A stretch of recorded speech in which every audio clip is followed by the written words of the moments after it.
BBC বাংলার সান্ধ্য অধিবেশন প্রবাহতে আপনাদের স্বাগত।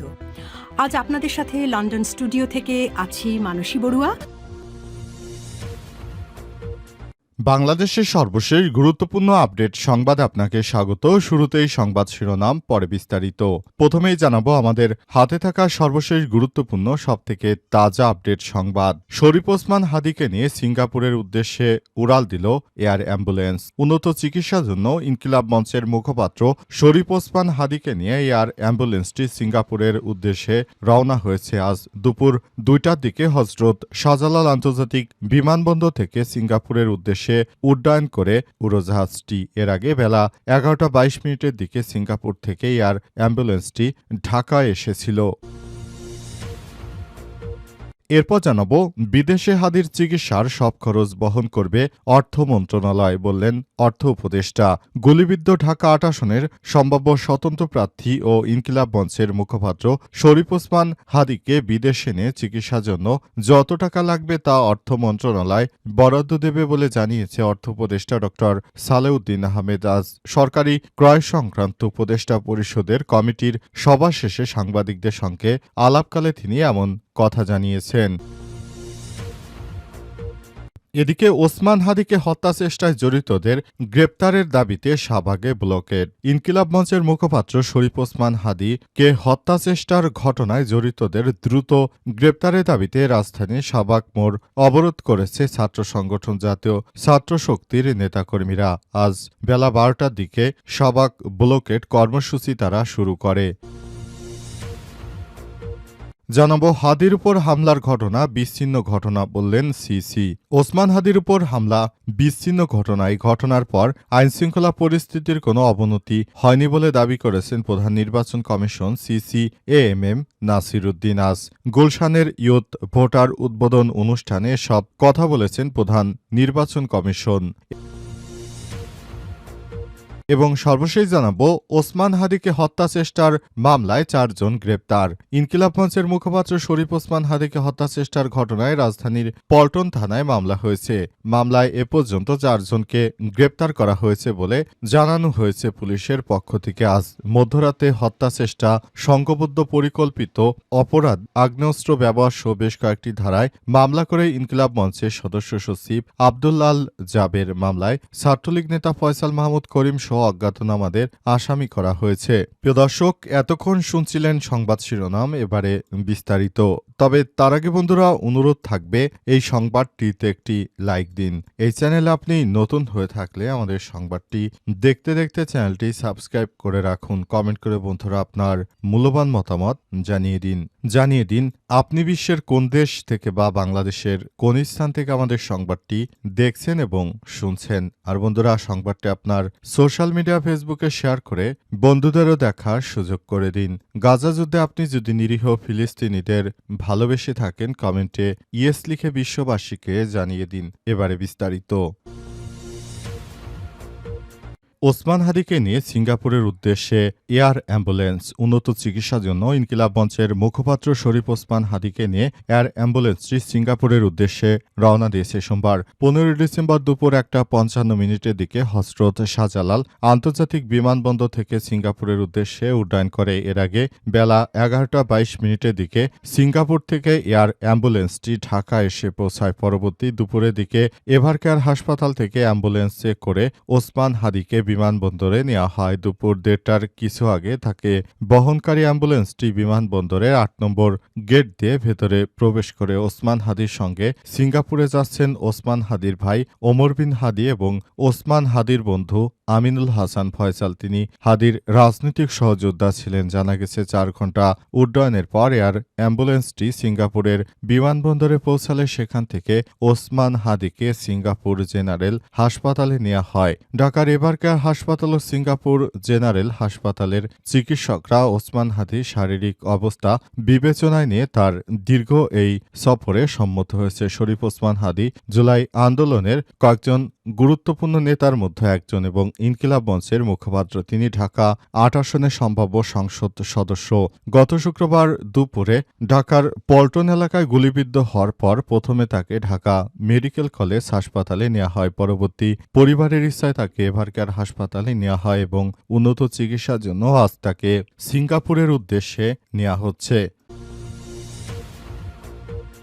বিদেশে হাদির চিকিৎসার সব খরচ বহন করবে অর্থ মন্ত্রণালয়, বললেন অর্থ উপদেষ্টা। গুলিবিদ্ধ ঢাকা ৮ আসনের সম্ভাব্য সংসদ সদস্য শরীফ ওসমান হাদিকে যেভাবে গুলি করা হয়েছে এটি বাংলাদেশের ইতিহাসে খুবই নজিরবিহীন একটি ঘটনা। তার মতো একজন অগ্রগামী সৈনিককে এভাবে গুলি করা হয়েছে, এই বিষয়টি কোনোভাবেই মেনে নেওয়া যায় না। অন্তর্বর্তীকালীন সরকারের প্রধান উপদেষ্টা প্রফেসর ড. মোহাম্মদ ইউনূসের সরকার তিনি জানিয়েছেন শরীফ ওসমান হাদিকে চিকিৎসা দিতে যত রকমের সহযোগিতা দরকার সরকার সব রকমের সহযোগিতা করবে। এজন্য অর্থ উপদেষ্টা ড. সালেউদ্দিন আহমেদ জানিয়েছেন শরীফ ওসমান হাদির চিকিৎসায় যতই অর্থ খরচ হোক না কেন আমরা সব অর্থ সরকারের পক্ষ থেকে দেব। এ ব্যাপারে শরীফ ওসমান হাদির পরিবার থেকে কোনো অর্থই দিতে হবে না। আজ অর্থ উপদেষ্টার মন্ত্রণালয়ের এক বৈঠক শেষে তিনি এমন কথা জানিয়েছেন। তার এই বৈঠক জানার পর থেকেই বিষয়গুলো নিশ্চিত হচ্ছে। অন্তর্বর্তীকালীন সরকারের প্রধান উপদেষ্টা প্রফেসর ড. মোহাম্মদ ইউনূসের সরকার নতুন বাংলাদেশ গড়ার জন্য যে দৃঢ়প্রত্যয় ব্যক্ত করেছেন সে বিষয়গুলো খুবই গুরুত্ব সহকারে দেখা হচ্ছে এবং সবকিছু দেখভাল করছে সরকার। এই বিষয়গুলো খুবই গুরুত্ব সহকারে দেখতে হবে। সরকারের পক্ষ থেকে এমন নির্দেশনা দেওয়া হয়েছে। শরীফ ওসমান হাদি তিনি বাংলাদেশের অত্যন্ত জনপ্রিয় এক ব্যক্তিত্ব এবং তার সঙ্গে যে ঘটনা ঘটানো হয়েছে সেই বিষয়টি অত্যন্ত দুঃখজনক একটি ব্যাপার। তাই শরীফ ওসমান হাদির ব্যাপারটি নিয়ে সরকার কাজ করছে। দ্রুততম সময়ের মধ্যে যারা দোষী আছে তাদেরকে আটক করা হবে এবং তাদেরকে যথাযথ শাস্তির আওতায় নিয়ে আসা হবে বলে সরকারের পক্ষ থেকে নিশ্চিত করা হয়েছে এবং শরীফ ওসমান হাদির পরিবারকে সব রকমের সহযোগিতা দেয়া হবে।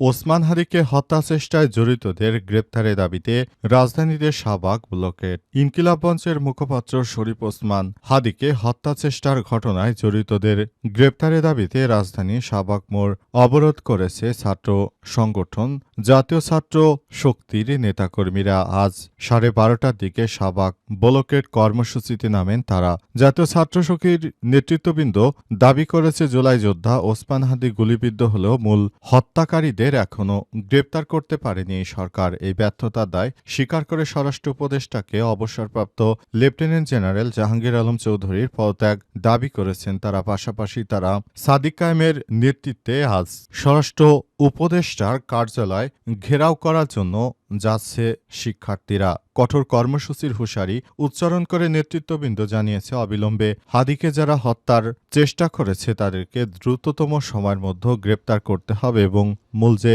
হত্যাকারী রয়েছে তাকে আইনের আওতায় নিয়ে আসতে হবে। না হলে আমরা কোনোভাবেই এই সরকারের এই ধরনের অপকর্মকে ছাড় দেব না। সরকারকে অবশ্যই এসব বিষয় আরও গভীরভাবে স্মরণ করতে হবে এবং এই ব্যাপারটি নিয়ে সরকারকে কাজ করতে হবে। অন্তর্বর্তীকালীন সরকারের প্রধান উপদেষ্টা তার প্রতি আমাদের যে দায়িত্ব কর্তব্য ছিল তিনি সেটি পালন করতে ব্যর্থ হয়েছেন। এই ধরনের সরকারের কাজকর্মে গড়িমসি আমরা মেনে নেব না। হাদির উপর হামলা বিচ্ছিন্ন ঘটনা, বললেন সিসি। ওসমান হাদির উপর হামলা বিচ্ছিন্ন ঘটনা। এই ঘটনার পর আইনশৃঙ্খলা পরিস্থিতির কোনো অবনতি হবে না বলে মন্তব্য করেছেন প্রধান নির্বাচন কমিশন সিসি। এই ঘটনার পর তিনি বলেছেন শরীফ ওসমান হাদি তাকে যারা হত্যার চেষ্টা করেছে তারা হচ্ছে বিচ্ছিন্নতাবাদী একটি ঘটনা ঘটিয়েছে। এই ধরনের অনাকাঙ্ক্ষিত ঘটনার জন্য আমরা মোটেও প্রস্তুত ছিলাম না। তাই বলতে চাই তাই অবশ্যই এই ব্যাপারটি নিয়ে আমাদেরকে আরও বেশি সতর্ক থাকতে হবে এবং বলতে চাই এর জন্য নির্বাচনে কোনো প্রভাব পড়বে না। অন্তর্বর্তীকালীন সরকারের প্রধান উপদেষ্টা প্রফেসর ড. মোহাম্মদ ইউনূসের সরকার যে নির্বাচনের কথা বলেছেন সেই নির্বাচনটা যথাযথ সময় হবে বলে মন্তব্য করেছেন নির্বাচন কমিশন। তিনি আরও বলেন নির্বাচনটা সুষ্ঠু সুন্দরভাবে করার জন্য আমরা বদ্ধপরিকর। নির্বাচনটা হবে ইতিহাসের সবথেকে ভালো মানের একটি নির্বাচন, সেই মন্তব্য করেছেন তিনি। এছাড়াও তিনি আরও জানিয়েছেন আমরা বাংলাদেশটাকে সুন্দরভাবে সাজিয়ে গুছিয়ে নেওয়ার জন্য এবারের নির্বাচনটা করতে চলেছি। নির্বাচনটা হয়ে গেলে দেশের অভ্যন্তরে যত সমস্যা ক্রিয়েট হয়েছে আশা করছি ধাপে ধাপে সব সমস্যা মোকাবেলা করা সম্ভব হবে। তাই শরীফ ওসমান হাদির ব্যাপারটি নিয়ে না ভেবে বরঞ্চ আগামীতে জাতীয় সংসদ নির্বাচন কিভাবে করব সেই ব্যাপারটি নিয়ে আরও বেশি ভাবতে হবে, যাতে করে একটি ফেয়ার ইলেকশন অনুষ্ঠিত হয়। সেই ব্যাপারটি আমাকে আরও বেশি ভাবাচ্ছে বলে মন্তব্য করেছেন তিনি। নির্বাচন কমিশন ইতিমধ্যেই নিশ্চিত করেছেন যে দেশের অভ্যন্তরে কোনো ধরনের বিশৃঙ্খল পরিস্থিতি যদি তৈরি হয় সে ব্যাপারে কেউ দায় এড়াতে পারবে না। এ দায় অবশ্যই তাকে নিতে হবে। যে বা যারা এই ধরনের সন্ত্রাসী কর্মকাণ্ডের সঙ্গে যুক্ত রয়েছে তাদেরকে কোনোভাবেই ছাড় দেওয়া হবে না বলে নির্বাচন কমিশনের পক্ষ থেকে নিশ্চিত করা হয়েছে।